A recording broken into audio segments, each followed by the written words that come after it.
I'll be honest to admit, the NEX was one device that I thought wouldn't really impress me and that the only thing good about it was the screen to body ratio. Boy was I wrong. This is Sandeep from RevAtlas and here are our first impressions of the Vivo NEX.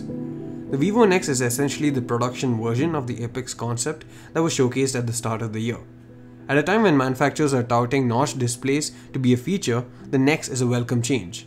The screen is most definitely highlight of this device, not just because it doesn't have a notch, but because of what it is, and it ticks all the right boxes. It's a behemoth of a display spanning 6.59 inches, but is actually extremely compact for a display of that size. Despite the huge screen and large footprint, it feels relatively easy to handle and felt more at ease when using as compared to a Note 8. Sure, the display edges and corners would be a stretch for some, but the phone itself is pretty effortless to use. The display is a Super AMOLED unit with 2316 by 1080 pixels of resolution and an aspect ratio of 19.3:9. It encompasses nearly the entire front, save for a small chin at the bottom, and the rounded edges look chic too. It really has to be seen in person to know just how good it is. Multimedia enthusiasts will surely enjoy this. I did feel that the phone looked kind of cheap in photos, especially the back panel with its gaudy pattern. But it actually looks and feels anything but. The nice chromatic effect that is reflected at certain angles looks good and it feels solidly put. The 199 grams of weight is well distributed too, so it doesn't feel unwieldy.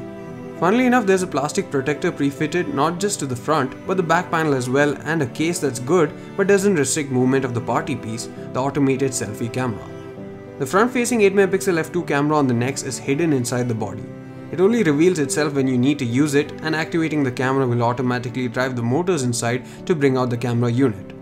Of course, since there's no notch, you'd be wondering where the earpiece and sensors are. We can't really see the light sensors nor the proximity sensor, but the earpiece is a piezoelectric one that vibrates the entire display to produce sound. You can technically place your ear on any part of the phone screen to listen to the party at the other end. But the under-display magic doesn't end there, as there's an in-display fingerprint scanner located towards the bottom center of the display. It also has a cool glowing icon that gets activated when it detects movement to help you place your finger on the right portion. It's pretty fast and also has a cool animation that you can customize. It's not as fast as conventional fingerprint scanner, but it definitely wins some boasting rights. The rear camera setup consists of a 12MP Sony IMX363 sensor with 4-axis optical image stabilization, f1.8 aperture, and a secondary 5MP f2.4 depth sensor.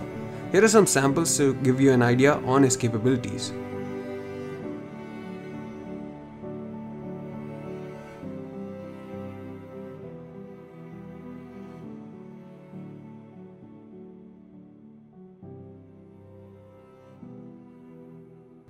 Also on board is a USB Type-C port, dual nano SIM slot, and a 3.5mm audio jack, which is a dying trend these days, so it's nice to see Vivo include it here.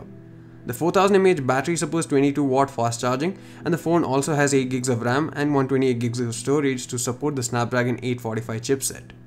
So far the NEX seems really promising in terms of the overall performance, the design, display, and almost all other aspects. We're working on the detailed review and other videos, so until then, thanks for watching.